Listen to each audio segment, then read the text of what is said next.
السلام عليكم ورحمة الله وبركاته.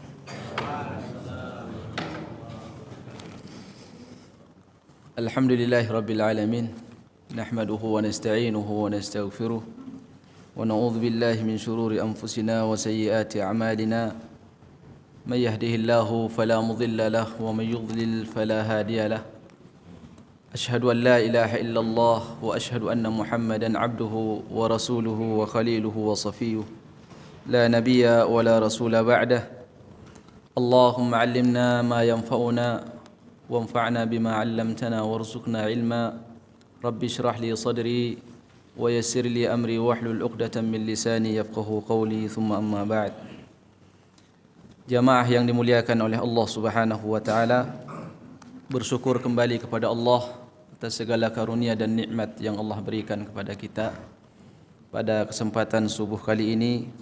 Atas izin Allah Subhanahu wa taala, kita diberikan kesempatan untuk bertafaquh fid din, mempelajari, memahami dan berusaha untuk mengamalkan sunnah Nabi sallallahu alaihi wasallam. Dan tentunya tidak ada amalan yang paling diharapkan oleh seorang hamba pahalanya di sisi Allah Subhanahu wa taala melebihi besarnya harapan dia saat beramal dan dia tahu amalan itu ada hujahnya di hadapan Allah Subhanahu wa taala. Oleh karenanya, satu keharusan dan kewajiban bagi kita semua untuk memahami dan berusaha untuk mendengar, membaca, mengkaji hadis-hadis Nabi sallallahu alaihi wasallam. Karena saat ini kita sangat butuh untuk kembali kepada pemahaman ulama kita yang awal, yang dulu, dan kitab-kitab mereka itu ada. Kitab-kitab mereka ada, tinggal kita baca. Di antaranya adalah kitab Sahih Al-Bukhari rahimahullah, karena beliau ini salah satu ulama yang hidup di abad ketiga. Jadi tentunya kita faham saat salafus saleh atau ulama salaf disebut, maka tentunya mereka adalah ulama-ulama yang hidup di zaman tersebut, yaitu abad kedua, abad pertama, abad ke-1, kedua dan ketiga, dan akhir abad ketiga. Adapun ulama yang hidup setelahnya itu adalah ulama yang disebut dengan ulama mutaakhirun, tidak termasuk ulama salaf yang disebutkan oleh Nabi sallallahu alaihi wasallam fil qurun al-mufaddalah. Ikhwani fillah, jamaah yang dirahmati oleh Allah Subhanahu wa taala, insyaallah kita akan melanjutkan kajian Sahih Al-Bukhari rahimahullah. Sekali lagi kita tidak melihat kapan selesai kitab ini, karena tujuan kita belajar adalah lil ihtida, untuk mendapat hidayah dari Allah Subhanahu wa taala dengan kita mendengar hadis atau ayat. Karena hakikat menyelesaikan ilmu itu tidak ada ceritanya orang yang selesai belajar ilmu agama. Sampai Imam Ahmad rahimahullah, ketika beliau ditanya oleh anaknya, karena anaknya Abdullah itu salah satu anaknya yang banyak mengambil ilmu Imam Ahmad rahimahullah. Imam Ahmad itu anaknya yang laki cuma 2. Satu Saleh, ini kakaknya, yang kedua Abdullah. Kakaknya ini tidak banyak mendapat kesempatan untuk belajar ilmu kepada Imam Ahmad, karena di usia dini dia menikah dengan perempuan kaya raya. Kemudian yang kedua anaknya Abdullah. Abdullah inilah yang banyak mengambil ilmu bapaknya Imam Ahmad rahimahullah. Abdullah ini pernah bertanya kepada Imam Ahmad, karena dia melihat bapaknya ini belajar terus, sampai keluar kalimat pertanyaan seperti ini, sampai kapan kita akan berhenti belajar?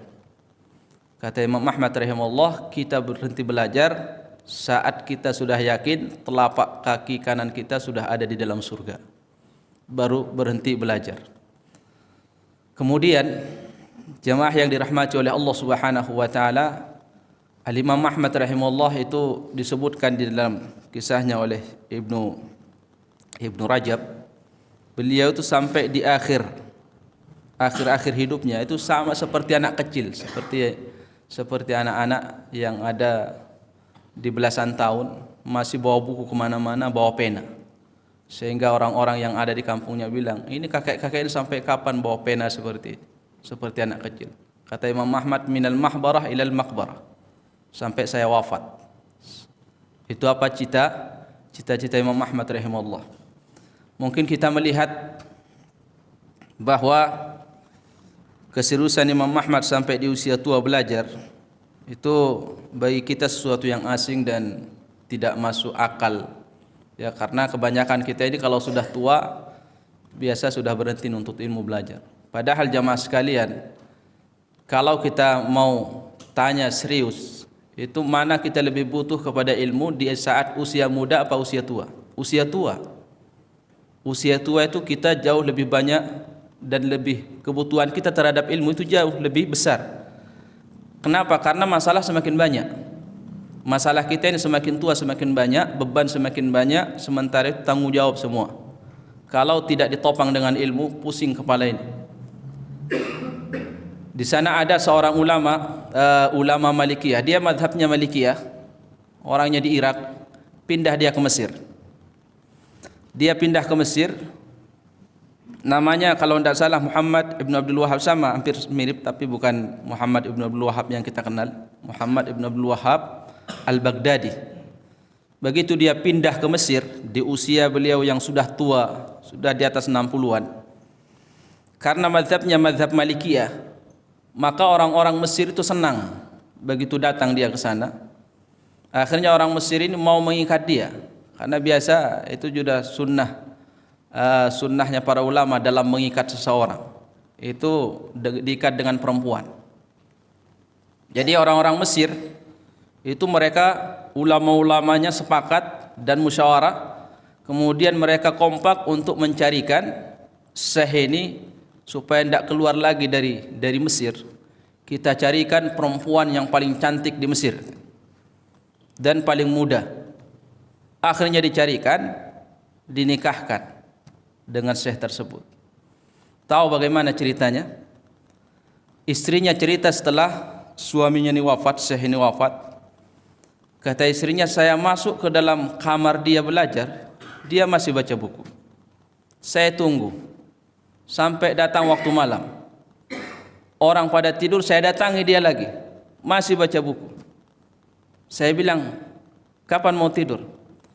Tidur aja duluan, tunggu nanti saya datang. Sampai waktu pagi, saya bangun lagi, saya masuk ke kamarnya, itu masih baca buku. Kapan kamu berhenti baca buku? Kok duluan aja. Saya ajak dia sarapan, suruh duluan. Terus seperti itu.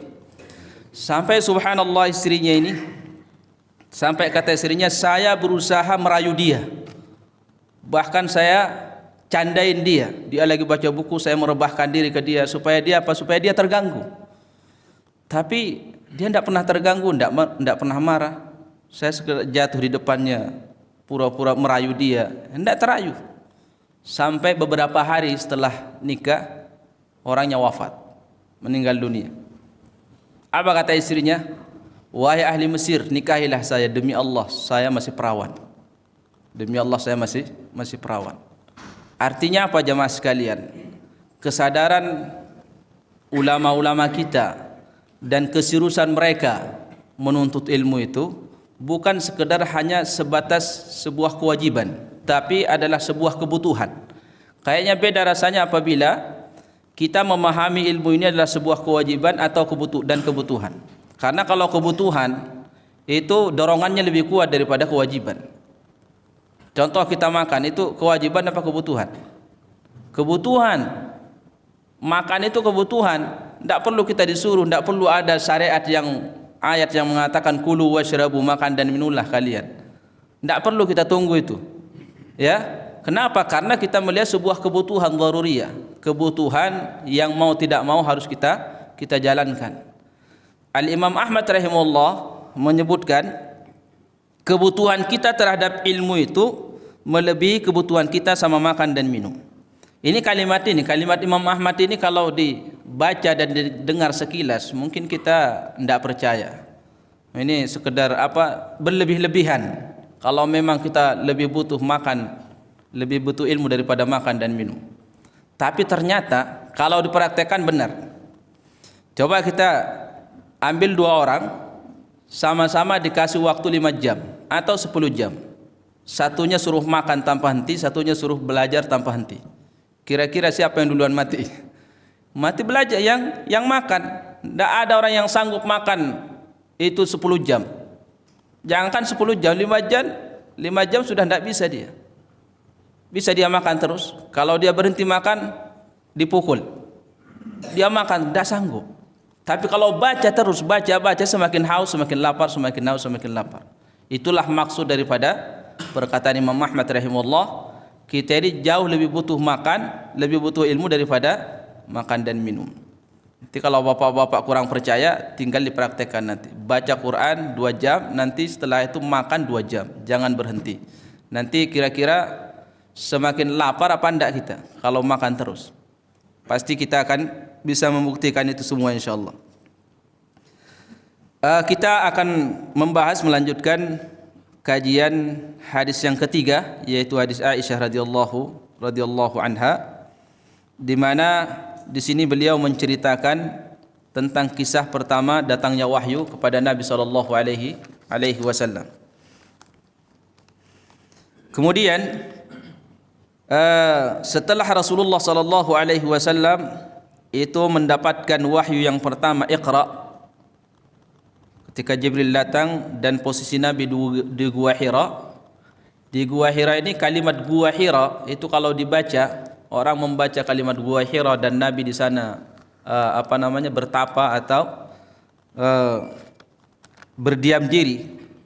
Itu kalau orang Arab baca dan dengar, itu maknanya sudah ada makna tersendiri. Kenapa? Karena Gua Hira itu, kata ulama rahimahullah, tidak ada yang berani ke situ. Sampai orang Arab sendiri tidak berani datang ke situ. Kalau bahasa kita, tempatnya angker dan ditakuti. Tapi Nabi SAW sampai berhari-hari bermalam di situ sendirian. Kemudian tempatnya sulit untuk dijangkau. Itu dulu. Kalau sekarang mungkin lebih enak karena sudah diperbaiki. Kalau dulu Nabi SAW itu masuk ke gua itu serem. Tidak ada orang Arab berani masuk ke situ, apalagi sendirian, apalagi tengah malam. Tapi Nabi sendirian. Karena Rasulullah SAW diberikan keberanian oleh Allah Subhanahu wa taala, itu jiwanya keberanian terhadap apa saja. Itu Nabi berani. Ya, dengan yang sifatnya angker, yang khurafat-khurafat itu Nabi tidak percaya dan Nabi berani. Terjadi di malam hari di Madinah, kata Abu Talhah radhiyallahu anhu, pernah terjadi di Madinah suara yang menakutkan sampai semua para sahabat itu terbangun. Kemudian mereka terbangun, keluar rumah, kumpul. Tujuannya apa? Tujuannya untuk mengecek suara apakah itu, tengah malam. Akhirnya mereka semua berkumpul untuk bersama-sama berjalan menuju ke arah suara tersebut. Begitu mereka bergegas mulai bergerak, ternyata mereka sudah mendapatkan Nabi dari arah sana sendirian. Kata Rasulullah, udah tidur nyenyak lagi. Tidak ada masalah, saya sudah datang dari arah suara itu, tidak ada apa-apa. Udah tidur. Padahal para sahabat baru kumpul, tidak ada yang berani sendirian datang ke sana. Padahal Nabi sudah duluan. Kemudian Nabi SAW dikisahkan ketika oleh para sahabat radhiyallahu anhum, Nabi itu kalau perang itu tidak seperti komandan sekarang. Kalau perang itu apa, di belakang, sekedar suruh maju mundur, maju mundur. Tapi Rasulullah, kata para sahabat, kalau sudah perang tidak ada orang yang kami lihat melebihi keberaniannya melebihi Nabi SAW. Itu Nabi langsung ke depan memberikan contoh kepada para sahabat radhiyallahu anhum. Tidak pernah Nabi seperti komandan sekarang, ya, komandan-komandan yang lain sekedar nyuruh maju, dia di belakang. Tapi tiba saatnya makan, Rasulullah terakhir.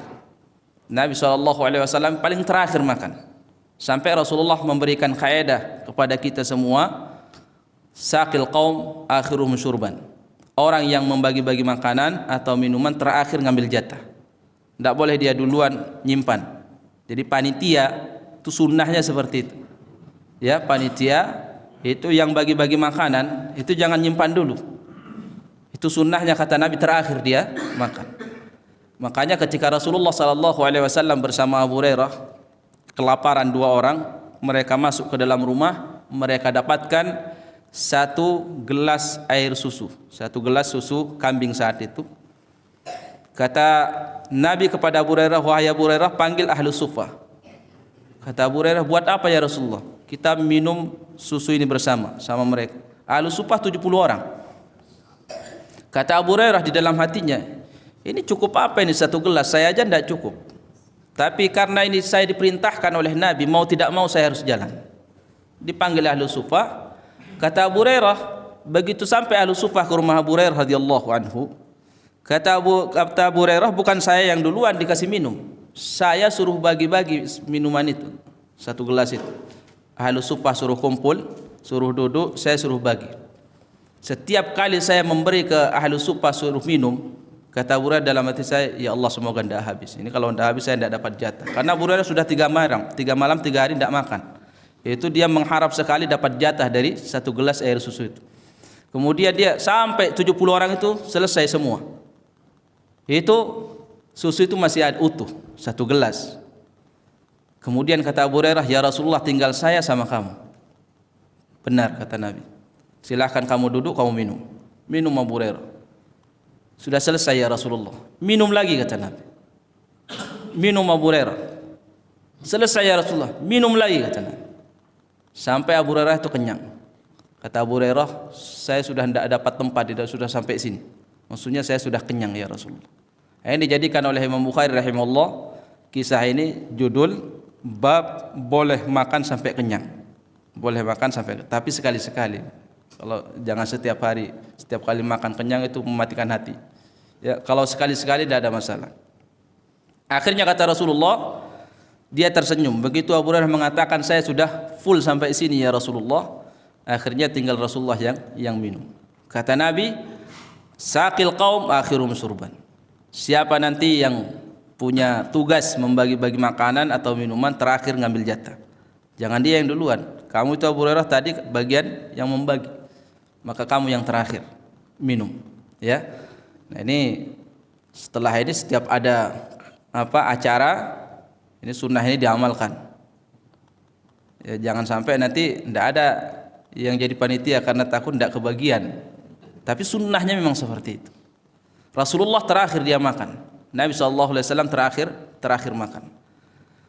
Siapa di antara kita yang saat melihat ketua kita atau komandan kita seperti itu tidak akan iba hatinya melihat, senang melihat ketua seperti itu. Tapi kalau sebaliknya, kita melihat ketua kita setiap ada ini dia duluan, kalau yang enak-enak dia duluan, pasti orang bawahannya itu akan ada hasad dan dengki.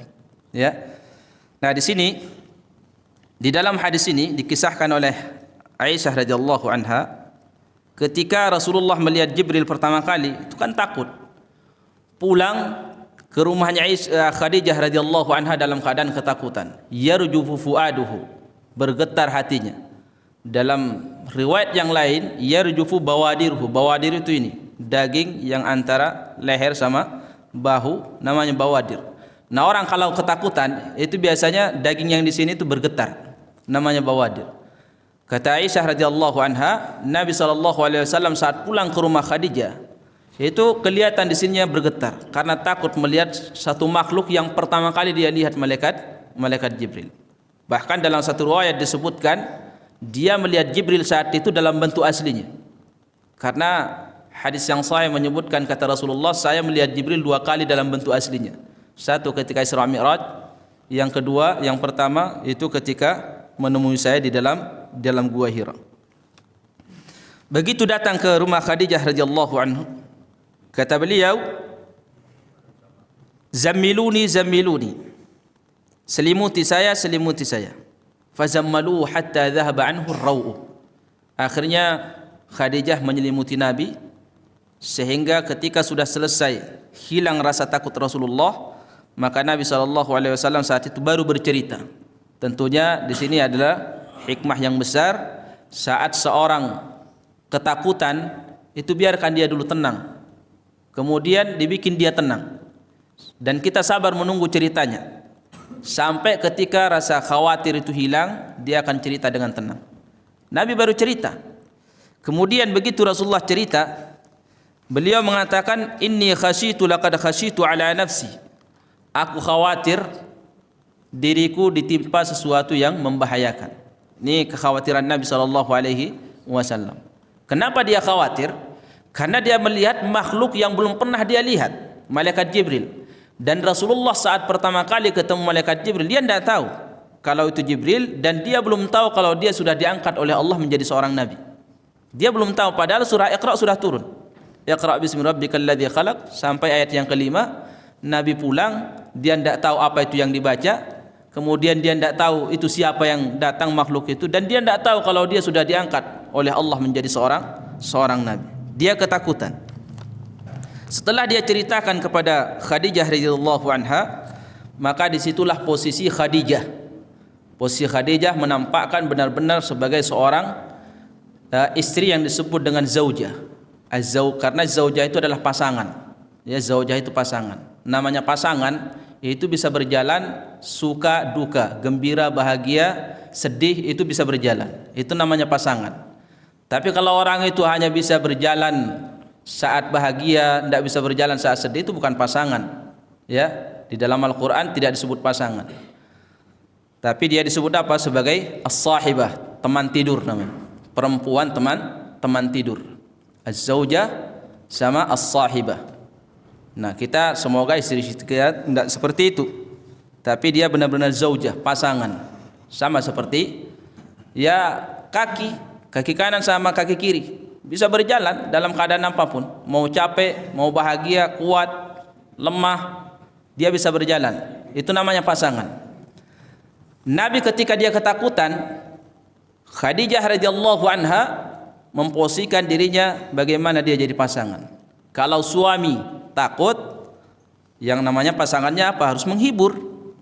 Jangan kemudian suaminya takut, istrinya duluan nangis, atau sebaliknya.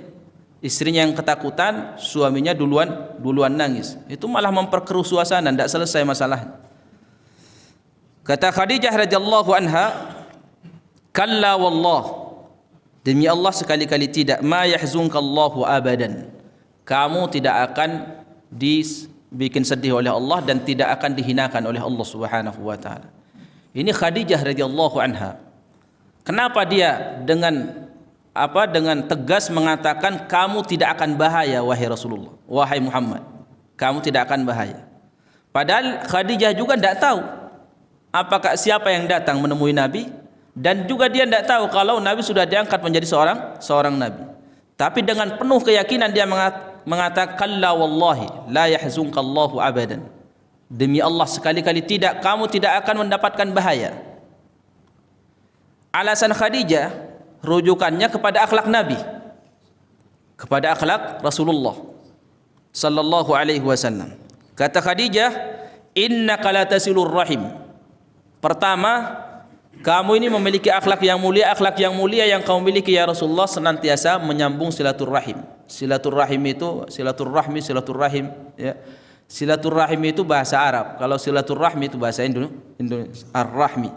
Ada orang tanya apa beda rahmi? Sama seperti kita bertanya apa perbedaan antara patuh sama taat. Patuh itu ya bahasa Indonesia, taat bahasa Arab, cuma sudah diadopsi jadi bahasa Indonesia. Patuh, taat, rahim bahasa Arabnya rahmun, bahasa Indonesia silaturahmi. Ini kalau seseorang berziarah kepada orang yang punya hubungan darah namanya silaturahim. Tapi kalau kita hanya karena persaudaraan kita datang ke rumahnya, itu namanya ziarah ke tempat si fulan. Ya, tapi kalau ada hubungan kekerabatan darah sama dia namanya silaturahim. Kalau tidak ada hanya karena kenalan, teman kerja namanya ziarah, az-zair. Kalau tetangga datang ke rumah kita itu namanya zair. Tapi kalau dia Kalau dia orang jauh namanya dhaifun. Dhaifun itu seorang jauh. Di sini kata Nabi SAW sifatnya, kata Khadijah, innaka la tasilur rahim. Siapa orang yang menyambung silaturahmi itu? Orang yang menyambung silaturahmi kata Rasulullah adalah orang yang ketika sanak kerabatnya memutus hubungan atau kebaikan sama dia, dia menyambung. Orang kerabatnya berbuat jelek kepada dia, memperlakukan dia dengan perlakuan yang tidak baik, dia balas dengan kebaikan. Namanya orang yang menyambung silaturahmi. Kerabatnya tidak menegur dia, dia menegur. Kerabatnya pelit sama dia, dia dermawan. Itu namanya silaturahmi, menyambung kekerabatan. Tapi kalau orang itu hanya menyambung kerabatan sama orang baik, kalau kerabatnya baik sama dia, dia baik. Kalau kerabatnya tidak baik sama dia, dia tidak baik. Itu namanya mukafi, membalas kebaikan dengan kebaikan, kejelekan dengan kejelekan. Sementara Allah Subhanahu wa taala menyebutkan di dalam Al-Qur'an, idfa billati hiya ahsan. Ya, balaslah segala perilaku orang itu dengan yang lebih baik. Itu sifat Nabi yang pertama disebutkan oleh Khadijah.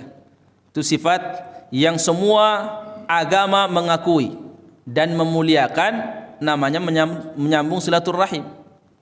Siapa di antara kita atau ada ndak agama di dunia ini tidak senang dengan orang yang apabila kerabatnya berbuat buruk kepada dia, dia balas dengan kebaikan.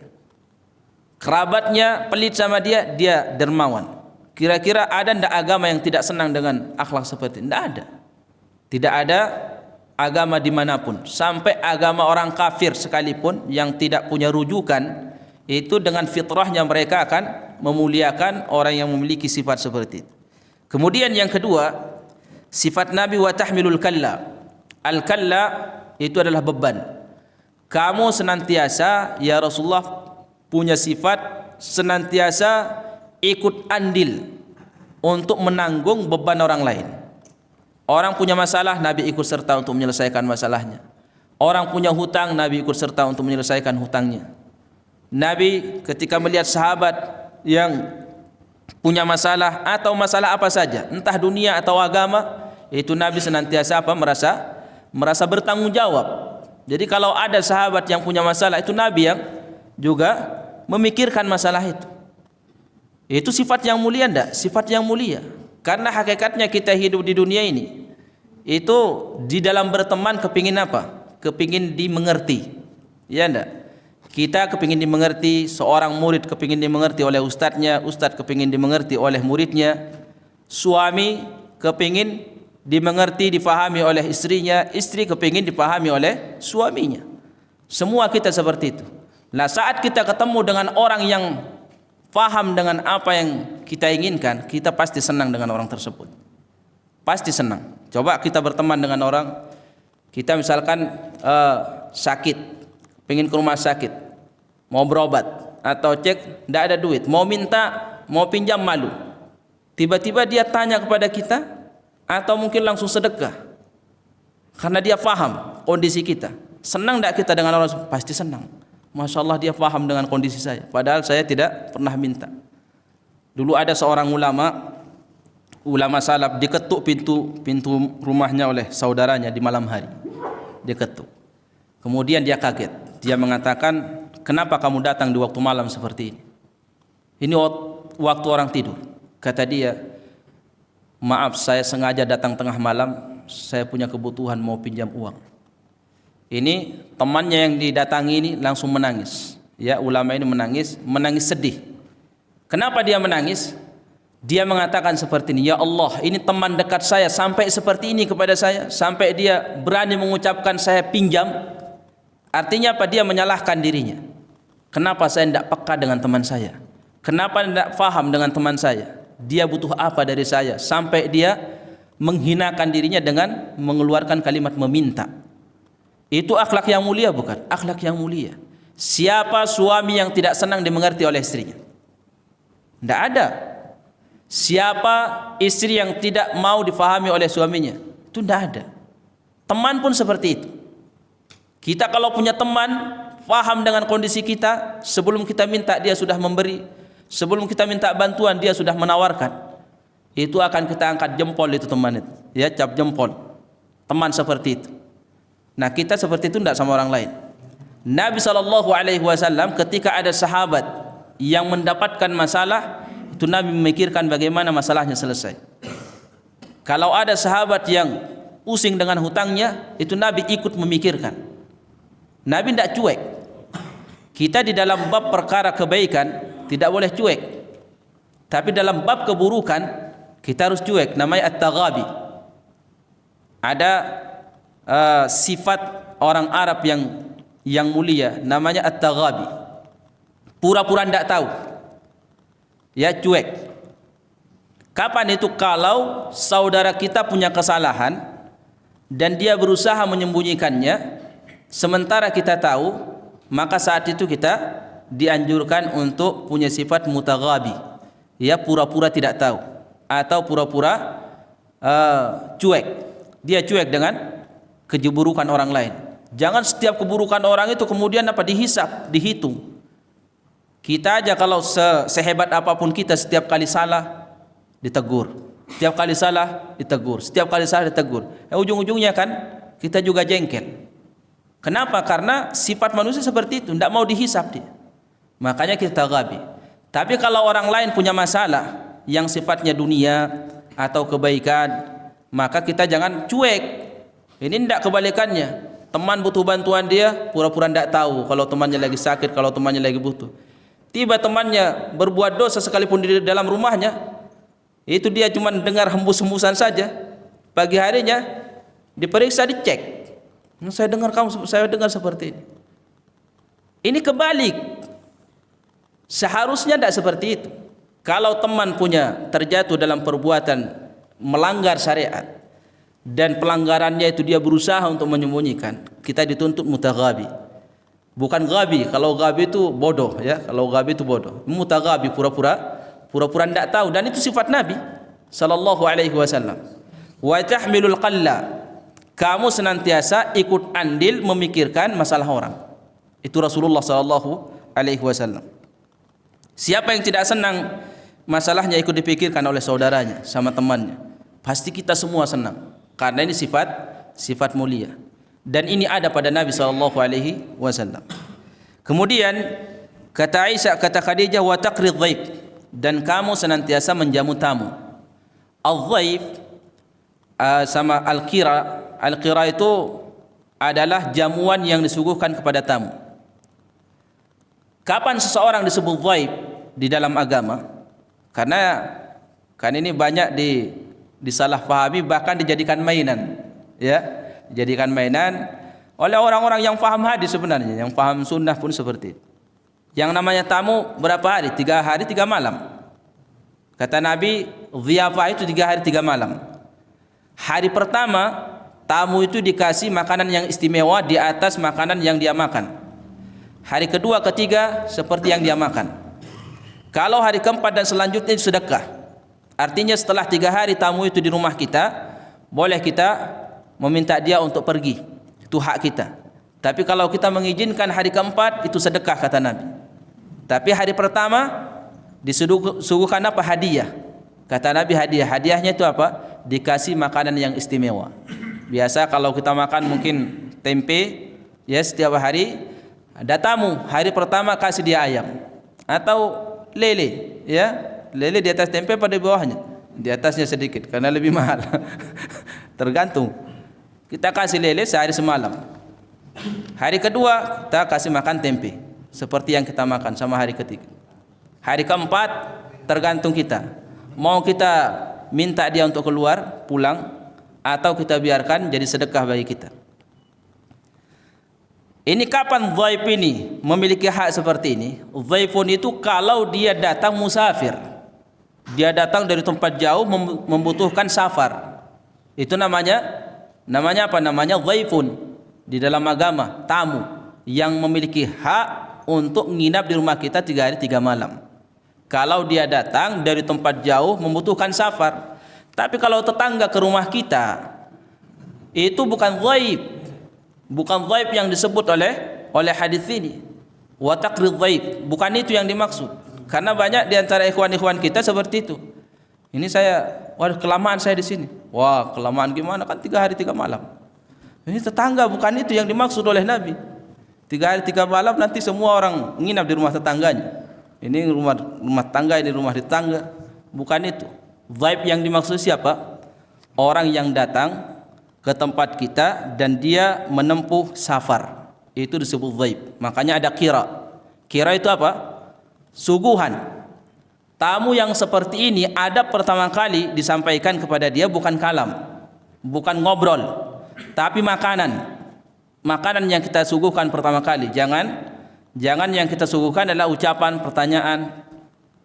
Seperti yang disebutkan oleh Allah di dalam Al-Quran ketika Ibrahim kedatangan tamu. Apa yang dilakukan oleh Ibrahim? Ketika tamunya salam, dijawab salamnya, salamun qaumun munkarun. Kemudian setelah itu tamunya masuk, kemudian Ibrahim langsung menyuguhkan anak sapi panggang. Baru setelah itu, setelah makan, ngobrol. Jangan dibawa ngobrol dulu itu tamu, sampai capek, kehausan, kemudian kelaparan. Itu tidak adab, ya. Sekalipun kita persilahkan dia masuk, itu tidak adab. Adabnya kita suruh dia masuk, salam, jangan banyak ngobrol yang lain, kasih dia makanan. Kasih makan, setelah kenyang baru kita ajak ngobrol. Dan saya menyaksikan akhlaknya bagaimana ahli hadis di Timur Tengah itu saat menyambut tamunya. Itu kan kalau kebiasaan kita di Indonesia, tidak tahu ini kebiasaan buruk apa jelek ini, apa baik ya, saya tidak tahu. Ini kebiasaan kita. Biasa kalau tamu datang, itu kita persilahkan masuk, toples ada, banyak jajan di situ, tapi toplesnya ini masih ditutup. Kita bilang silahkan, ayo dimakan langsung aja. Bahkan subhanallah ada toples itu masih di plaster itu. Coba kalau kita ini sebagai tamu ini, suruh makan makanan toples banyak, tapi masih di plaster semuanya, apa ndak malu? Sudah gini-gini, malu Pak. Ya, yang ndak ada plasternya aja kita mau buka, tinggal buka aja malu. Yang sudah terbuka ini mau ngambil masih malu.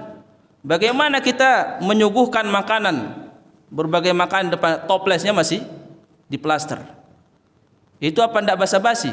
Sebenarnya basa-basi. Kalau bahasa orang Arab itu orang basa-basi. Kalau orang Arab ndak seperti itu caranya. Toples itu dibuka, silahkan makan. Dia tunggu beberapa detik, kalau ndak makan, ndak ngambil, dia datang. Dia ambil toples itu, dibawa ke depan tamu itu masing satu-satu. Ayo ambil. Disuguhkan ke muka kita. Ambil. Kalau ndak ngambil, dia ndak berhenti, di situ terus disuruh. Ayo ambil. Kalau kita juga ndak mau ngambil, setelah dia berkali-kali nyuruh, kita diambilin sama dia, ditaruh ke tangan kita. Subhanallah, ditaruh ke tangan kita. Kalau seperti itu kira-kira tamu senang enggak? Senang. Kalau sampai seperti itu. Itu adabnya orang Arab. Bahkan kalau kita tidak mau ini, subhanallah, saya beberapa kali dimasukkan ke mulut kita, Pak. Dimasukkan ke mulut kita. Disuapin. Saya seumuran gini sudah jenggotan kayak gini. Tidak pernah disuapin sama orang tua saya. Saya disuapin sama ahli hadis, disuapin. Masuk ke mulut saya, bukan sekedar saya, murid-muridnya yang lain disuapin, yang besar-besar itu. Subhanallah. Kita melihat akhlak seperti itu, apa ndak hancur hati kita? Hancur. Tapi kalau sekedar disuguhkan toples yang masih plesteran itu, ya Allah, ini kedermawanan apa? Itu sifat orang Arab. Wa taqrid dhaif. Kamu senantiasa menjamu tamu. Baru setelah jamuan itu kita berikan, baru kita ngobrol. Wa taksibul ma'dum. Kalimat taksibul ma'dum ini akhlak yang paling mulia lagi. Itu sifat Nabi SAW. Kalau ukuran kita orang dermawan itu adalah setiap ada yang meminta kita kasih, itu sudah ukuran dermawan luar biasa sudah di kita. Setiap ada yang membutuhkan dan meminta kepada kita, selama kita tahu kita kasih. Ya, itu sudah tingkat dermawan yang paling hebat. Nomor pertama. Nabi kedermawanannya tidak sampai di situ. Rasulullah SAW, jangankan orang datang meminta tidak dikasih. Orang yang tidak ketahuan oleh Nabi, tidak punya sesuatu, didatangi oleh Nabi. Jadi Rasulullah itu dia mencari siapa yang membutuhkan dia. Itu Nabi, sampai seperti sederajat itunya kedermawanan Nabi SAW. Dia mencari, ada tidak orang miskin yang membutuhkan saya? Ada akhlak mulia lebih dermawan daripada itu? Tidak ada. Kita kira-kira kalau orang kaya ini semua mencari orang miskin, kira-kira ada tidak orang miskin di negara kita? Tidak ada. Karena orang kaya ini banyak. Orang kaya di negara Indonesia ini banyak. Tapi mereka ini yaitu tadi mutaghabi, ya cuek. Seakan-akan semua orang ini kaya seperti dia, tidak butuh dia. Makanya dianjurkan kita memperlihatkan kekayaan saat kita punya niat supaya orang miskin mau meminta sama kita. Dianjurkan kita memperlihatkan, menampakkan kekayaan saat kita niatnya supaya orang miskin yang tidak tahu kalau kita ini orang kaya, dia datang memberanikan diri meminta. Tapi kalau kita menampakkan kekayaan untuk menyombongkan diri, itu dilarang. Itu sebuah kesombongan. Nabi SAW mencari Rasulullah, tidak sekedar diam. Kalau seseorang sampai datang kepada Nabi, selama itu ada pasti dikasih oleh Rasulullah. Habis bin al-Aqra, dan Nabi saat memberi, yu'ti ata'an la yakhshal faqr. Nabi saat memberi itu orang pemberian orang yang tidak pernah takut dengan kemiskinan. Ketika terjadi perang Hunain, itu Habis bin al-Aqra dikasih 100 onta. Satu orang dikasih 100 onta. Satu orang yang baru masuk Islam lagi dikasih 1 lembah kambing. Ada yang 300 kambing. Itu satu orang. Muawiyah dikasih 100 onta, 40 uqiyah emas. Itu satu orang. Kalau kita mendapatkan orang seperti itu, apa kita tidak mau masuk Islam? Makanya Nabi SAW saat mengajak orang untuk masuk Islam, tidak cukup hanya sekedar ayat dibaca atau hadis, atau diancam dengan neraka, dikasih kabar gembira dengan surga, tidak cukup. Karena di sana ada orang yang benar-benar senang dengan harta, tidak butuh dia dengan surga. Tidak butuh dengan surga. Lah orang seperti ini kan kita kasihan. Diapain orang seperti ini? Sementara maksiatnya banyak. Supaya dia taubat dari maksiat, kasih ayat, sudah setiap hari dikasih ayat. Bahkan sering kita dapatkan seperti ini. Ini saya punya tetangga Ustaz, tidak pernah meninggalkan maksiatnya. Maksiat tertentu maksudnya, padahal sudah diingatkan dengan hadis, saya sudah kasih ayat. Mungkin tetangga ini bukan, dia tidak butuh ayat, tidak butuh hadis, dia butuh duit, ya, dia butuh duit. Kalau ada tetangga kita ini punya kemampuan, ya, yang baik, bukannya kemampuan rezeki. Ada tetangga yang mungkin jarang ke masjid, kita sudah ajak berkali-kali, tidak mau datang. Coba kita datangi dia, kita pakai strategi Nabi yang ketiga. Apa itu? Dikasih dia dengan harta, jangan dikasih ayat. Dia tidak mau ayat, dia sudah kenyang, punya ayat banyak di rumah, hadis juga banyak. Dia yang tidak ada itu harta, duit. Kita kasih dia, Mas, mau tidak datang ke masjid setiap hari, sholat 5 waktu, saya kasih uang 10 juta. Kira-kira mau tidak dia? Insyaallah mau.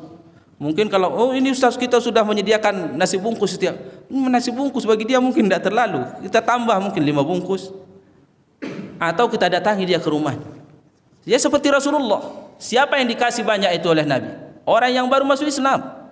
Jadi 100 onta, bayang, 100 onta.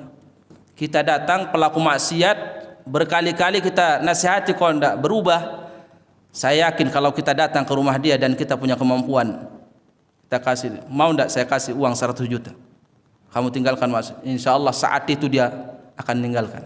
Bahkan mungkin dia akan tanya, maksiat apa lagi yang kamu minta dari saya, mau saya tinggalkan. Cuman masalahnya kita ini juga pelit.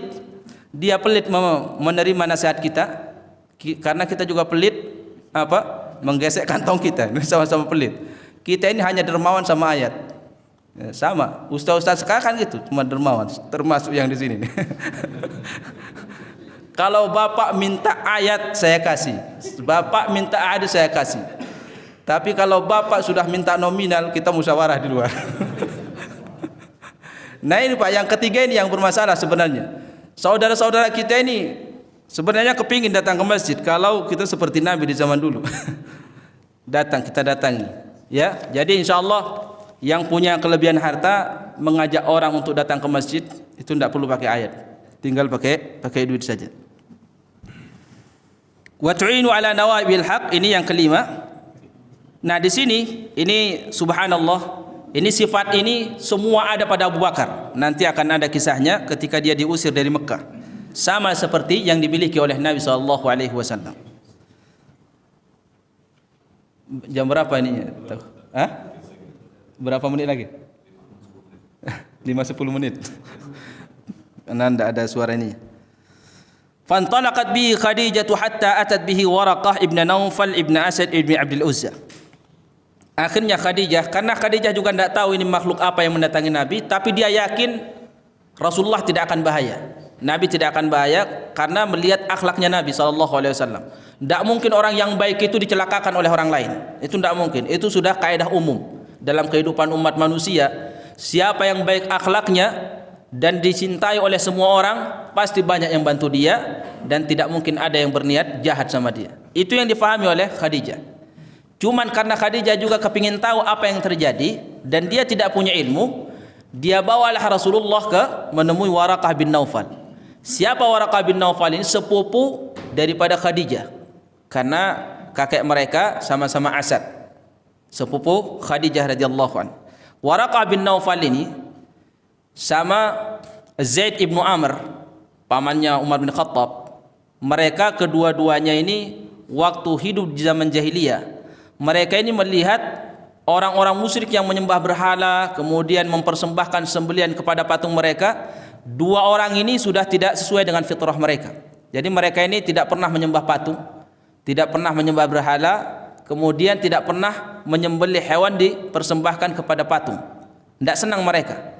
Mereka melihat apa yang dilakukan oleh bangsa Quraisy saat itu sesuatu yang menyimpang dari fitrah. Akhirnya mereka pergi ke Syam mencari agama yang benar. Waraqah bin Naufal tertarik dengan agama Nasrani.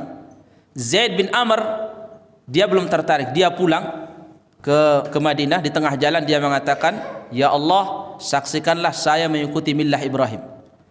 Dia mati. Zaid bin Amr ini meninggal dunia 5 tahun sebelum Rasulullah SAW diangkat jadi nabi. Sebelum Nabi diangkat jadi nabi, dia sudah wafat. Tapi kata Rasulullah apa? Zaid ibnu Amr akan dibangkitkan oleh Allah pada hari kiamat dalam keadaan hanifan, qanitan, muwahhidan, dalam keadaan sendiri bertauhid kepada Allah, hidup di tengah kesyirikan tapi dinilai bertauhid oleh Allah Subhanahu wa taala. Waraqah bin Naufal masuk agama Nasrani, kemudian dia belajar agama Nasrani, kemudian beliau di situ mengatakan, wa kana imra'an qad tanassara fil jahiliyah. Kata Khadijah kepada dia, wahai sepupuku, tolong dengarkan apa yang akan dikisahkan oleh Muhammad ini. Sementara Waraqah saat itu sudah buta karena sudah tua dia. Maka beliau mengatakan, wahai saudaraku, apa yang kamu dengar dan apa yang kamu dapatkan di Gua Hira? Akhirnya diceritakan oleh Nabi SAW. Fa akhbarahu ma khabara ma ra'a. Faqala lahu Waraqah. Jadi Waraqah diceritakan oleh Nabi apa yang dia lihat. Apa kata Waraqah bin Naufal radhiyallahu anhu? Hadan namusul ladzi jaa ila Musa.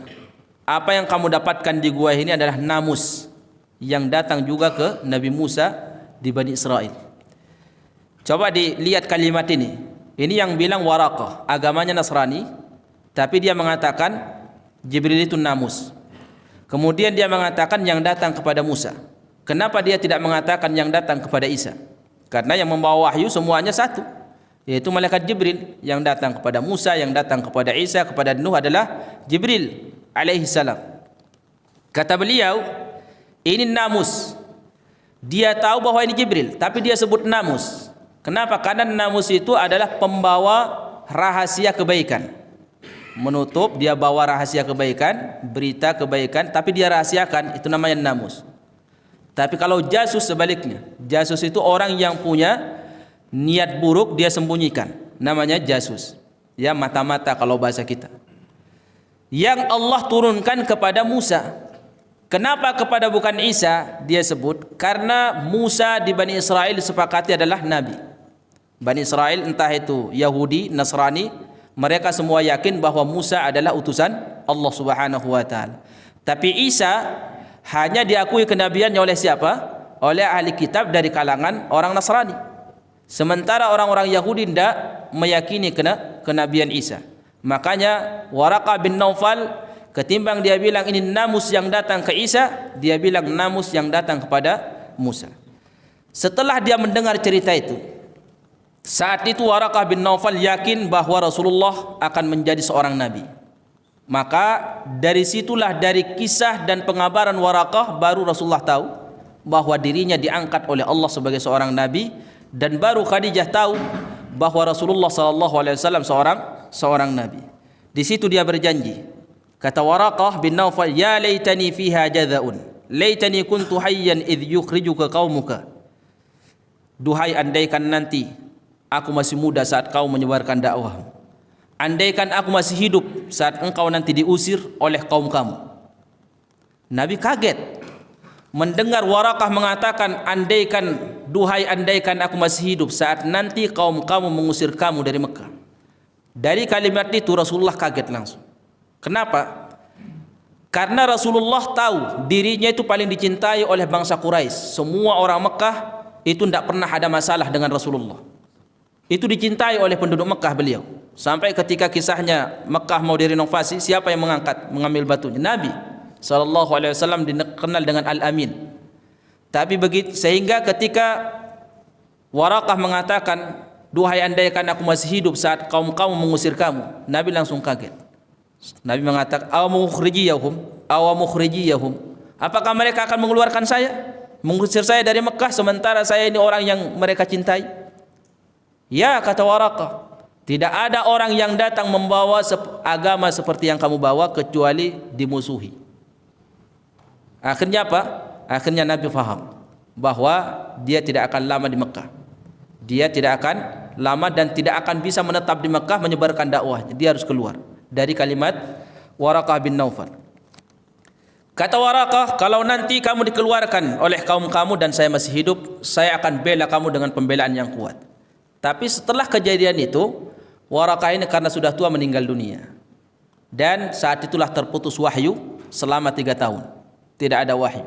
Dan di situ Nabi SAW senantiasa datang naik bukit untuk melihat mana makhluk yang pernah saya lihat di Gua Hira.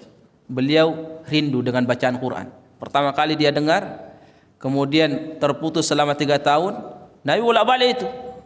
Kenapa? Karena dia rindu mana suara orang makhluk yang dulu membacakan ayat itu mana lagi. Dicari oleh Nabi karena kelamaan. Jadi fitrah kita ini sebenarnya apa? Kalau lama tidak mendengar Al-Quran, itu fitrah ini gersang. Jadi mencari dia. Tidak ada suara yang paling indah di dunia ini melebihi suara wahyu Allah Subhanahu wa taala saat dibaca. Jazakumullah khairan. Mungkin sudah habis waktunya. Ya. Insyaallah. Jazakumullah khairan. Tidak ada pertanyaan ya? Saya harap tidak ada pertanyaan. Kita tutup langsung. Hah? Ada ya? Ya, sedikit. Waalaikumsalam warahmatullahi. Ini kan adalah pelajaran apa yang disampaikan. Mudah-mudahan kita dalam yang ini kita sudah praktekkan. Nah, kalau itu menuntut ilmu itu kan adalah satu kewajiban, wajib sifatnya. Kita melakukan yang lain. Nah, tapi mengenai porsi belajar tadi, Pak Ustaz bilang yang mungkin agak berbeda pemikiran saya. Makin tua kita harus makin banyak belajar. Nah, kalau saya waktu muda lah kita porsi belajarnya lebih banyak. Waktu tua porsi belajarnya kurang, kan prakteknya yang lebih banyak, aplikasinya lebih banyak. Kenapa? Karena udah usaha satu kita kan tinggal menjalani diri kita satunya. Nah, itu tadi gini, ada mengenai udah disampaikan bahwa setiap kejahatan harus dibalas dengan kebaikan. Itu ya. Tapi kita punya hak. Kejahatan itu bisa kita balas dengan kejahatan, bukan maksudnya dengan yang sama. Itu kisahnya begitu. Tapi akan lebih baik kalau kita memaafkan atau mengampuni. Jadi menurut saya kan tidak salah, ya. Tapi akan lebih baik kalau dimaafkan. Nah, dan kadang-kadang begini, kejahatan itu sebenarnya timbulnya karena apa? Masalah duniawi. Ya, kita itu masih cenderung memikirin duniawi, memikirin nama baik, memikirin nama besar, memikirin harta, ya, atau memikirin keluarga. Nah, itu sehingga menimbulkan kejahatan-kejahatan.